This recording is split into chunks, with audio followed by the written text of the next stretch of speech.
Hello বন্ধুরা, দেখো আজকে আমি আবার খাবার নিয়ে এসেছি। অনেক দিন পরে খাবার দেখাচ্ছি। কেন? আমার খুবই পরিস্থিতি খারাপ ছিল। আমার মা অসুস্থ ছিল। আমার মা অসুস্থ থাকার পর আজ আর নেই, উনি পরলোক গমন করেছেন। তো তার জন্য আমি রান্না দেখাতে পারিনি।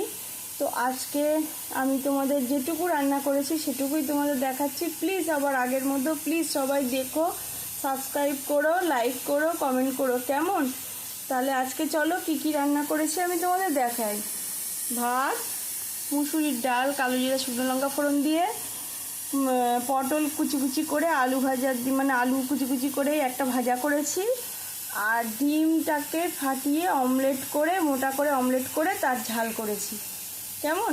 এই হয়েছে আমার আজকে রান্নাঘরের মেনু। তোমরা প্লিজ দেখো, সাবস্ক্রাইব করো, কেমন?